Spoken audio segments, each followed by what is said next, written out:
As you can see, the title is quite controversial. The Muslims are going to be upset, and I'm going to qualify. I'm not saying Muslims knowingly worship the false god Baal. If you're familiar with the Old Testament, you'll note that the main competitor for the worship and allegiance of the Israelites was the false god Baal. All throughout the Old Testament, you'll find God chastening, disciplining, rebuking, punishing, even exiling his people for their habitual habit of turning to the false god Baal. That's all throughout the Old Testament.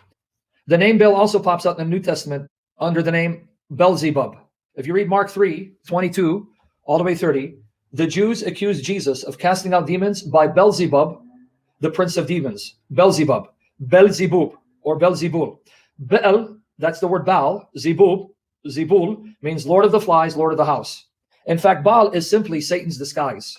Because if you go with what the Jews said in Mark 3, Beelzebub is the prince of demons. But the prince of demons would be Satan.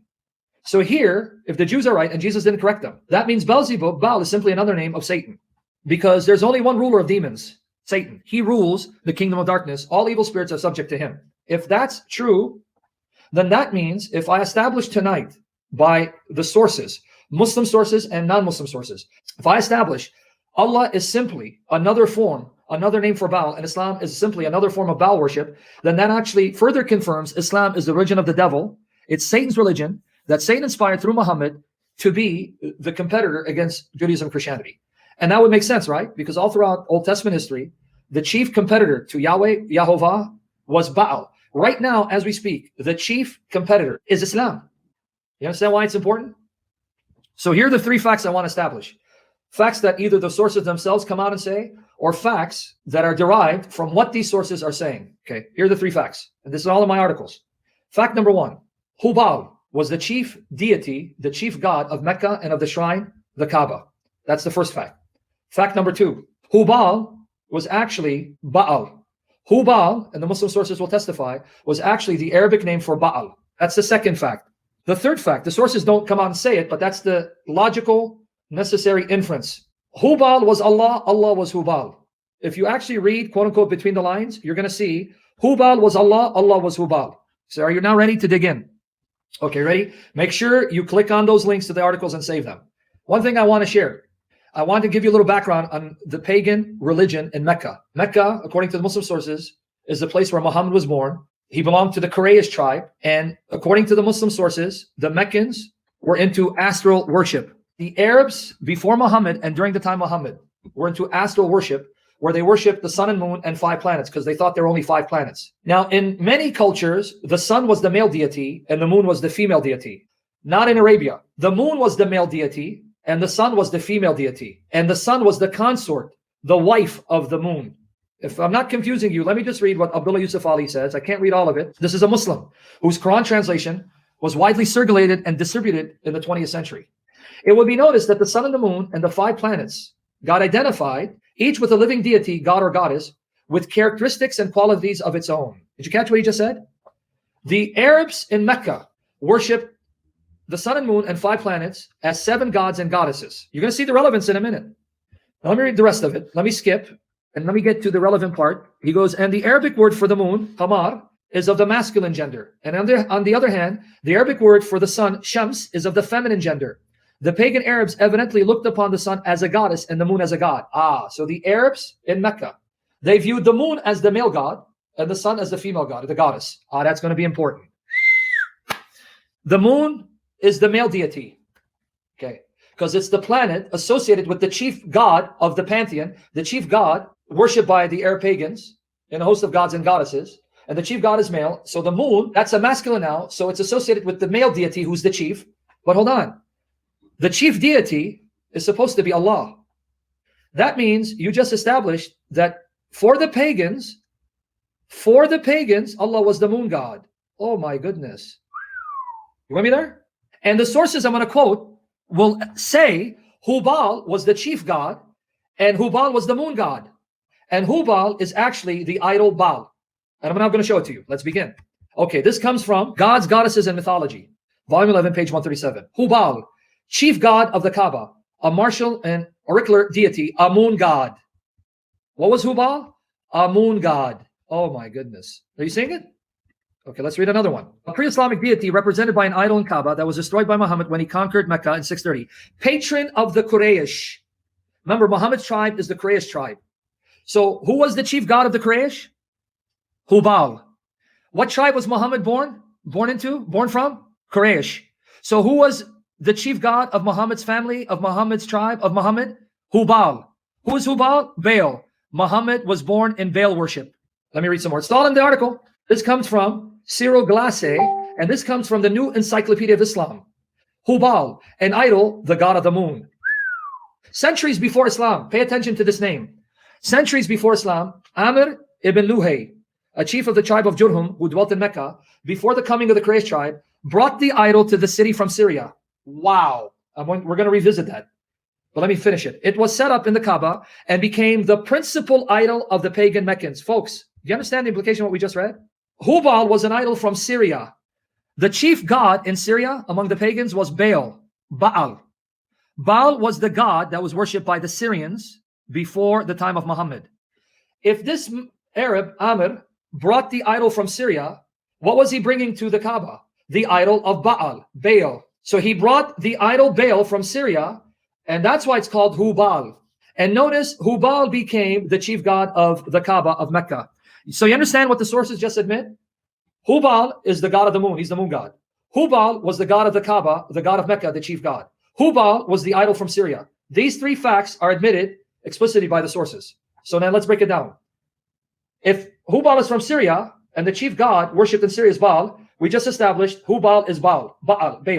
That means Baal was the chief god of Mecca, the chief god of the Kaaba, and Baal was then seen to be the moon god, the god of the moon. You with me there? Here's another one. Khuza'a thus shared the guilt of Jurhum. They're also to blame in other respects. Now, here's what's beautiful. A chieftain of theirs, on his way back from a journey to Syria, coming back from Syria, asked the Moabites, oh my goodness, the Moabites, to give him one of their idols. They gave him Hubal, which he brought back to the sanctuary, setting it up within the Kaaba, and it became the chief idol of Mecca. Who gave him the idol? The Moabites. Who are the Moabites? The descendants of Lot. The Moabites in Syria, whom the Old Testament says, worship Baal. This is a Muslim admitting this. Oh my goodness. You catching it? Let's read some other sources. This comes from John Mulson Arnold. Notice what he says here. The name Hubal remains a mystery. The opinion that it is synonymous with the Babylonian and Syrian Baal or Bel is supported by the testimony of the Arab authorities. Oh my goodness. Are you guys getting blown away here? Folks, you're reading it for yourselves. What more evidence do you need that the pagan Arabs were Baal worshippers? Baal was their chief god, the god of the Kaaba. But the Muslims tell me the Kaaba was built for Allah. Wait, if the Kaaba is Baal's shrine and the Kaaba is Allah's shrine, and you can't have more than one god of the shrine, that means Baal is Allah, Allah is Baal. Let me repeat that again. Here is Satan's mastermind. He disassociated Allah from Hubal through Muhammad, and the connection with Hubal was lost in order to deceive people into thinking Allah is the God of Abraham and not simply the name of Baal. Because Satan worked through Muhammad as his prophet to dissociate Hubal from Allah, making it seem they're not the same in order to deceive 1.7 billion people from not realizing they're worshiping Baal under the guise of Islam. That's the satanic mastermind. Because if he still called them Hubal, hold on, Hubal was the idol of the Moabites that was imported from Jordan and Syria. And their idol was Baal. Are you saying Allah is Baal, the false god, the competitor to Jehovah? Another name of Satan? You see the mastermind? You see the brilliance of Satan in raising up Muhammad, his son, the son of Satan, who's now crushed under the feet of Jesus, and what this is going to do to Islam. The majority of Muslims don't know this, and they'll be shocked to hear this, and they'll say you're lying. They don't know this. They'll be shocked. Now here, a leading Islamic scholar, Islamicist, he's not Muslim, but he's a leading authority on Islam, Fred McGraw-Donner. Notice what he says. At the center of the town was the shrine called the Kaaba, a large cubical building with a sacred black stone affixed in one corner. That was the sanctuary to the pagan god Hubal. What are some of the pagan practices that Muhammad adopted? This is Karen Armstrong. They would kiss the black stone embedded in the wall of the Kaaba, which was probably a meteorite that had once hurled to the ground. Oh, so wait, the pagans before Muhammad used to kiss the black stone and Muhammad adopted it? Now we know why the pagans did it. Why is Muhammad doing it? Then she says in that same source, officially, the shrine was dedicated to Hubal, an Nabatean deity, and there was 360 idols arranged around the Kaaba, probably representing the days of the year. Okay, Karen Armstrong, you are not hostile to Islam. You're very friendly to Islam, and you bend over backwards to appease Muslims. And Muslims even invite you to lecture in their meetings, and they praise your books. And you admit that the shrine was officially dedicated to Hubal? Then who is Allah? If the Kaaba is the shrine of Allah, but it's the shrine of Hubal, and you can't have a shrine for more than one God. Here, connect the dots, the necessary logical inference and conclusion, Allah was the name of Hubal, Hubal was the name of Allah. How do you get around it? And even here, F.E. Peters, in his book, Hajj, he says the same thing, F.E. Peters. This Muslim historian says, Amr ibn Luhay, pay attention, where does this come from? Amr ibn Luhay brought with him to Mecca an idol called Hubal from the land of Hit in Mesopotamia. Hubal was one of the Quraysh's greatest idols, so he set it up at the well inside the Kaaba and ordered the people to worship it. Thus, a man coming back from a journey would visit it and circumambulate the house before going to his family and would shave his hair before it, all of which Muslims do. Circumambulate the Kaaba and shave their heads. Here, the source is saying the pagans were doing that before Muhammad. Folks, is it sinking in? Are you getting it? Now, are you ready for the shocker? You thought this blew you away. Did you know that the Muslim scholars to this day have no idea what the Arabic word Samad means? That's chapter 112, verse 2 of the Quran. If you read it in Arabic, it says Allahu Samad. Allahu Samad. What does Samad mean? They have no idea. Samad. Now here's where you're going to get shocked. If Hubal was actually Baal, pay attention. Hubal was actually Baal, and the Arab pagans knew that was Baal. But in time, the connection became lost and marred by Muslims, by Muhammad and his followers, because they didn't want Allah to be identified with Baal. Then it shouldn't surprise us that certain words connected with Baal worship, their meanings became marred and confused and lost as time went on, as Allah was disassociated with Baal. If Hubal was Baal, and the evidence shows he was, but then in time, Muhammad and his followers tried to disassociate Allah from Hubal, so that the connection became lost, then it shouldn't surprise us that words associated with Hubal, with Baal, that were then taken over by Muslims in reference to Allah, their meanings would be lost too. But if you go back in history and see the connection of these words with Baal, then it would make sense. Guess what, folks? We found an inscription, a Ugaritic inscription with the phrase Baal Samad, Lord of Samad, and Samad meant club, the Lord of the club, because Baal was depicted with a club in his hand. Here it is. This comes from Franz Rosenthal. Franz Rosenthal, a scholar of Islam, and he's talking about the Muslims being confused over the word Samad, and now he explains why they may have been confused. Let me read. There is enough room for suspicion to permit us having a look at some outside evidence. There we encounter a noteworthy phenomenon, the not infrequent religious connotation of the root Samad. In Ugaritic, that's a place in Canaan, Canaanite worship, Samad appears as a stick or club that is wielded by Baal. In the Kilamu inscription, line 15, we find Baal Samad, apparently Baal as the owner of his divine club. In the Bible, the adherence of the Israelites to Baal of Peor is expressed by the Nepal of the root Samad. So even the word Samad appears in the Hebrew Bible in reference to Baal, even in the Old Testament. The verb that is translated by the Septuagint, hetalusi, the use of the verb doubtlessly reflects North Canaanite religious terminology. From Arabic sources, we learned that an idol of Ad was allegedly called Samud, which brings us rather close to the environment of Muhammad. Now watch this. In view of this material, the suggestion may be made that as-Samad in the Quran is a survival of an ancient northwest Semitic religious term, which may no longer have been understood by Muhammad himself or by the old poets. Did you catch it? Such hesitation is what we'd expect if we are dealing with a pagan survival from the early period of revelation. Wow. Did you catch it? We now have archaeological evidence showing Samad was associated with Baal. Baal Samad, the Lord of the club, because Baal was depicted with a club. So Hubal comes from Syria, maybe Jordan, an idol of the Moabites, and the Moabites worship Baal. Hubal then comes to Mecca. He becomes the chief god of Mecca, of the Kaaba. So that means Hubal would be the Arabic form of Baal, either Ha-Baal or Hu-Baal, he is Baal. And then Samad would have been associated with Baal. But when the Muslims purified Allah from his connection to Baal, they kept Samad but did not realize its pagan root and origin and implication. You with me there? Okay. Now, let me read Ibn Kathir. The third line of evidence. Who's ready? From Ibn Kathir, one of the greatest Muslim scholars, commentators that ever lived. This is in my article. This comes from the English translation of Al-Sirah al-Nabawiyah, the biography of Muhammad the Prophet by Ibn Kathir. Volume 1, pages 125, 126. Volume 1.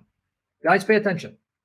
Ibn Ishaq stated, it is claimed that when Abdul Muttalib received such opposition from Quraysh over the digging of Zamzam, he vowed that if 10 sons were born to him, who grew up and protected him, he would sacrifice one of them for God at the Kaaba, Allah at the Kaaba. So notice his vow. If I have 10 sons, I will sacrifice one of them for God at Kaaba. Do you remember what the person said earlier?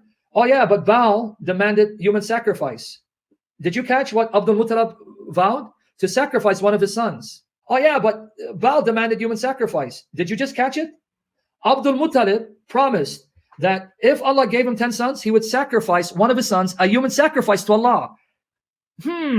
Baal demanded human sacrifice. Allah demands human sacrifice. Someone's saying, oh yeah, but and then I said, what do you think jihad is if it's not human sacrifice? Okay, so now notice, Abdul Muttalib promised, if you give me 10 sons, I will sacrifice, kill one of them to you. Okay, now watch here. Watch here. Let's see who's going to see this. Who's going to make the connection? Eventually, he had 10 sons grown up whom he knew would give him protection. Their names were Al-Harith, Al-Zubair, Hajl, Dirar, Al-Muqawwim, Abu Lahib, Al-Abbas, Hamza, Abu Talib, and Abdullah. He assembled them. Let's see who's going to catch this. He assembled them and told them of his vow and asked them to honor his pledge to God Almighty, Allah Azwajal, and all glorious is He. This is in Arabic, it's Allah. God in English, but Arabic Allah. So he vowed to Allah. Okay. They obeyed and asked him what he wanted them to do. He asked each of them to take an arrow, write his name on it, and return to him. Now watch this. Remember, he's going to go to Allah and sacrifice. Allah. They did so and went with him inside the Kaaba to the site of their god Hubal, where there was the well in which offerings to the Kaaba would be placed. There, near Hubal, were 7 arrows which they would use for divining a judgment over some matter of consequence, a question of blood money, kinship, or the like. They would come to Hubal to seek a resolution, accepting whatever they were ordered to do or to refrain from. Guys, can you help me understand? He made the vow to Allah. Why is he going to the idol Hubal? And why did Ibn Kathir say this was their god Hubal? And why is he asking Hubal whether he can get out of sacrificing one of his sons? If you made the vow to Allah, why are you going to the idol Hubal? And why did Ibn Kathir say that's your God? The God of Muhammad's family, the God of his grandfather, and his father was Hubal. Okay. Now the tradition goes on to say, before it dies out. Okay, this is my article. It goes on to say that the lot fell on Abdullah, Muhammad's father. So Hubal wanted Abdullah to be killed, right? But then the Quraysh say, no, don't kill him. Make a deal with your God to see if he'll take camels in place, sacrifice camels in his place. Now watch here. Pages 126, 127. It's lengthy, but I think it's worth me reading, and we're done. So they left for Medina, where they found the diviner whose name was Sajjah. So they went to a witch. To ask the witch, how can we appease Allah? How can I appease Allah so I don't kill Abdullah? Why would you go to a witch, a soothsayer, to tell you how to appease Allah? Are you catching this? I don't know if it's sinking in. What kind of God is Allah that would allow Abdul Muttalib to go to a soothsayer, a witch, a kahina, one who contacts spirits, to tell him how to appease Allah? And this is Ibn Kathir, one of the greatest Muslim scholars, saying this.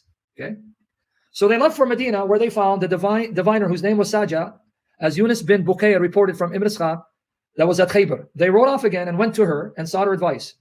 Abdul Muttalib telling her of the whole problem regarding him and his son.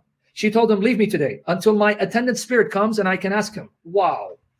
So not only do you go to a witch, a soothsayer, she says, wait, my spirit will show up. In other words, a demon, a Satan. And that demon and Satan will tell you how to ransom your son Abdullah. And Allah is going to accept it. Allah is going to accept it, folks. Allah is going to allow Abdul Muttalib to go to a witch, a soothsayer, and allow an evil spirit, a demon, a spirit, to tell her how to appease Allah, and Allah is going to be okay with it. Now, what would the true God, Yahweh do if an Israelite went looking for a witch and took the advice of the spirit that inspired that witch to appease Jehovah? What would God do, the true God do?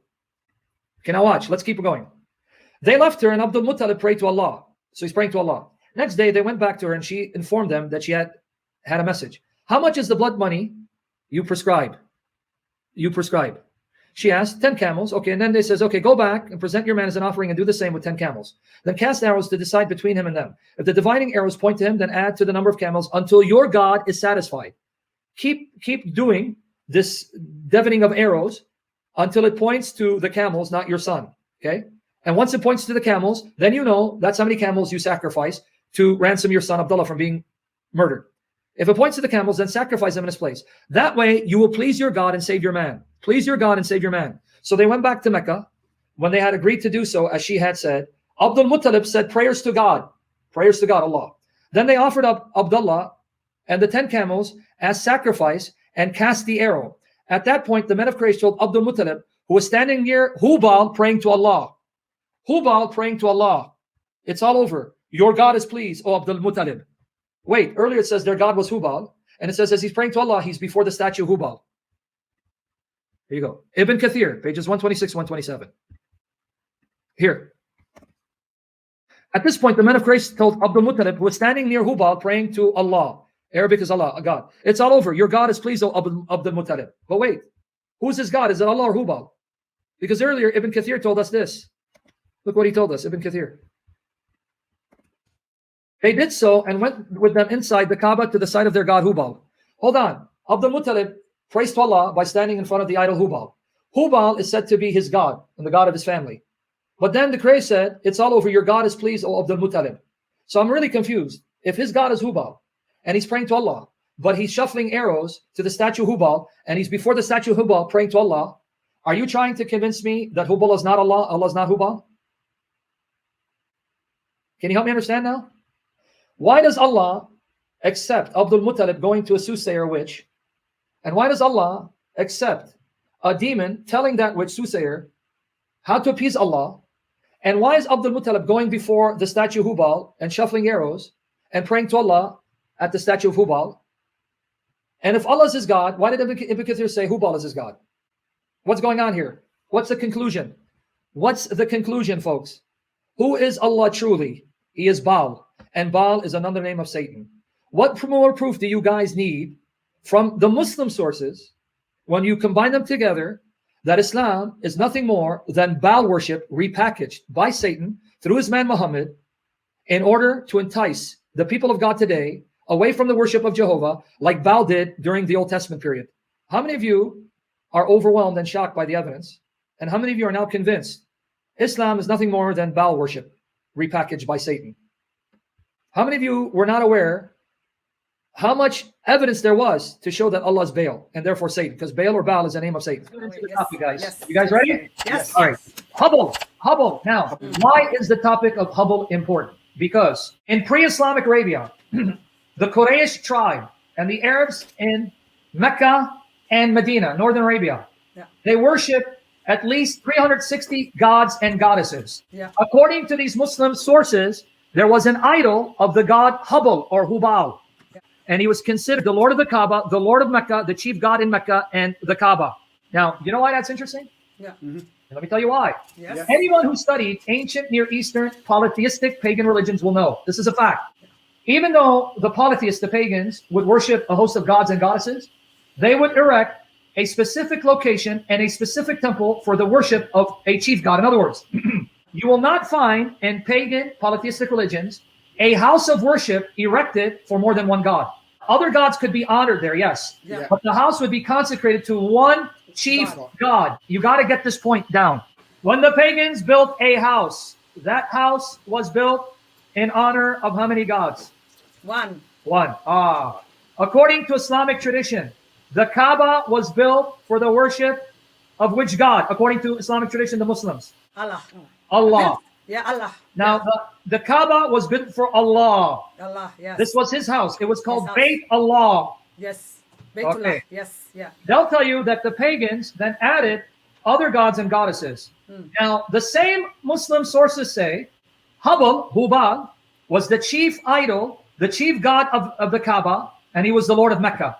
Okay, now help me understand this. If the Kaaba is the house of Allah, and Allah is the Lord of the Kaaba and the Lord of Mecca, but then the same Muslim sources confirm Hubal was the chief god of the Kaaba, he was the Lord of Mecca and the Lord of the Kaaba. What does this tell us about Allah? Who was Allah if a house of worship can only be erected for one God? If the sources are telling us the Kaaba was the house of the chief god Hubal, but then they say it's the house of Allah, and Hubal is the Lord of Mecca, the Lord of the Kaaba, but then they say Allah is the Lord of the Kaaba, Lord of Mecca, what does this tell us about Allah? Allah was the name given to who? Hubal. Yeah, Hubal, There yes. you go. Yeah, yeah. So what did Muhammad do? He erased the memory of Hubble and removed Hubble from being connected to Allah. But the Allah of the pagans at the Kaaba was Hubal. The Il of the pagans at the Kaaba was Hubal. Hubal, The yeah. Elohim of the pagans at the Kaaba, his Hubal. name was Hubal. Yeah. So in other words, if I read the sources carefully, this is the conclusion. Hubal was the Allah of the Kaaba. Allah's name was Hubal, Hubal. If you Yes. understand that, Yeah. I want you to see a second problem for Muslims. They keep telling us that the Arabs at Mecca are Hagarites, the descendants of Hagar, right? Yeah. And they keep telling us that the Arabs at Mecca are the sons of Ishmael, right? Yeah. Yes. But wait, Psalm 83 states that the Ishmaelites and the Hagarites didn't worship or acknowledge the true God Jehovah anymore. So if the pagans at Mecca and Medina are Ishmaelites and Hagarites, well, according to Psalm 83, the Ishmaelites and Hagarites no longer acknowledge or worship Jehovah as the only true God. They had been so far removed from the worship of the true God that the psalmist says they need now to see that Jehovah is the true God because they no longer recognize that or are aware of it anymore. So if the Muslims want to keep claiming the pagan Arabs at Mecca and Medina are Ishmaelites, Hagarites, they're only proving that those pagan Arabs were not worshiping the true God, so their Allah could not have been the true God, Yahweh. Exactly. Right. Yeah. So you're stuck, Muslims. Damn if you do, damn if you don't. If you want to say they are descendants of Hagar and Ishmael, then Psalm 83 shows the Ishmaelites, Hagarites had forgotten about the true God, and they were no longer worshiping the true God. So you're proving your Allah, the Allah of the Kaaba, could not be the true God, Yahweh. Exactly. Yeah. But if you Yes. want to now agree with history and archaeology, those Arabs in Mecca and Medina were not Ishmaelites and Hagarites, according to the traditional Islamic narrative, then that's even more proof their God is not the true God, Yahweh. Either way, Yeah. Islam is destroyed and buried. That's right. Yeah. Yeah. Wow. Wow. Right. Yes. Wow. Everyone got it? Yeah. Yes. Sinking in. Now, there's the article again. Now, let's read what the scholars are saying. Am I making this up, or do the Muslim sources and the scholars of Islam agree? Do they agree with what I said about Hubble? Here we go. This comes from Gods and Goddesses and Mythology. Hubble, Hubal, chief god of the Kaaba, a martial and oracular deity, a moon god. Uh-oh. Did you guys catch it? Yes. Yeah. Yeah. Hubble is not only the chief god of the Kaaba, he's the moon god. That's why you have Christians saying Allah was originally the moon god. Wow. Are you seeing what Muhammad did? Yeah. By inspiration of Satan, by influence of Satan, he tried to convince the pagans the Allah that's worshipped here is not Hubble. It's the God of the Jews and Christians. So we all worship that God. No, the Allah of the pagans is Hubble. He cannot be mixed in with the true God, because that's what the Israelites did at the time of Elijah when the Israelites wanted to worship Baal with Yahweh or as Yahweh. And Elijah said, no, either you worship Baal or Yahweh. Or You Yahweh. can't have them both. Yeah. Yeah. Yeah. Yeah. Okay, now let's continue. Yes. Okay. Cyril Glasse, and this is an Encyclopedia of Islam. The new Encyclopedia of Islam, page 209. Hubble, an idol, the god of the moon. Centuries before Islam, I want you to pay attention to this statement of fact that they're getting from the Muslim sources. Yeah. Amr ibn Luhay, a chief of the tribe of Jarham, who dwelt in Mecca before the coming of the Quraysh tribe, brought the idol to the city from Syria. It was set up in the Kaaba and became the principal idol of the pagan Meccans. Uh-oh. But here's what I want you to remember. Where did he come from? Amr ibn Luhay, a chief of the tribe of Jarham, brought him from Syria. Wow. Hubble was an idol taken from what place? Where? Syria. Yeah. You said Syria. Yeah. Yep. Syria. Syria. Syria. You know why that's important? Yeah. Yeah. Do you know who the chief god of the Syrian pagans was? Baal. Bad. Yeah, Oh, yeah. Prophet, the false god Baal. Yes. Okay, but now think with me. If Hubble was an idol from Syria, Yeah. and the chief god worshipped in Syria is Baal, that means Hubble is simply the Arabic word for the Baal. That means Okay. Kaaba became the shrine of the false god Baal. In fact, some say Hubble either means who Baal, he is Baal, who, he, Baal, or it is the Arabicized corruption of the Hebrew ha Baal, the Baal. Okay. In other words, if you study the sources carefully, Islam is repackaged Baal worship where Satan raised up another false prophet of Baal to deceive people into worshiping Baal as the God of the Bible. And his most successful prophet has been Muhammad thus far. Muhammad has led more people to worship Baal as God than any other false prophet in the entire history of mankind, in the entire history of Israel. I'm not making it up. We're going to read it now. Let me read some more. Carry on. Yeah. This comes from the Oxford Dictionary of Islam, page 117.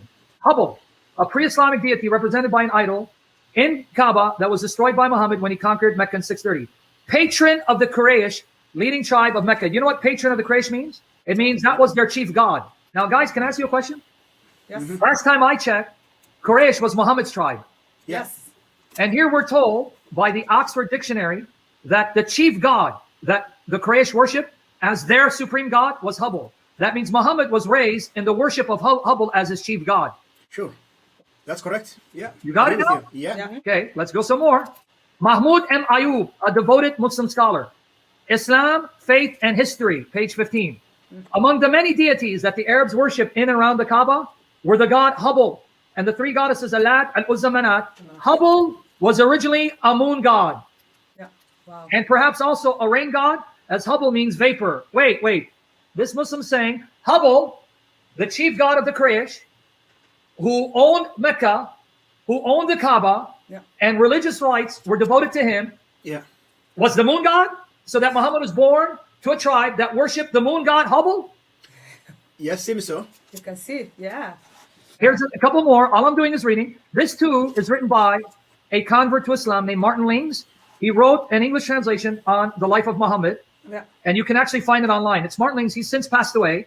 Martin Lings, Muhammad, his life based on the earliest sources. Page 5. Notice what he says. Khuza'a thus shared the guilt of Jarham. They were also to blame in other respects. A chieftain of theirs, on his way back from a journey to Syria, had asked the Moabites to give him one of their idols. They gave him Hubble. Wait, where did this idol come from? From the Moabites in Syria. Yeah. Wow. Moabites in Syria. One of their chieftains went to Syria and asked the Moabites to give them one of their idols. They gave him Hubble, which he brought back to the sanctuary, setting it up within the Kaaba itself, and it became the chief idol of Mecca. Muslims. Your Muslim sources say the Moabites gave Amr ibn Luhay an idol of their chief god Hubble, which he brought from Syria, and Mecca became the shrine, the house of the chief god Hubble, which was the god of the Moabites. But if you read the Old Testament and read Psalm 83, the Moabites, the descendants of Lot, did not worship Jehovah. They worshiped the false god Baal. Yes. What more proof do you want that Hubble is Baal? You find the mysteries now. The mysteries. But we're going to now read. This is from Hisham ibn al-Kalbi. Hisham ibn al-Kalbi, which you can read online for free. The Book of Idols, Kitab al-Asnam. I want to read the relevant parts.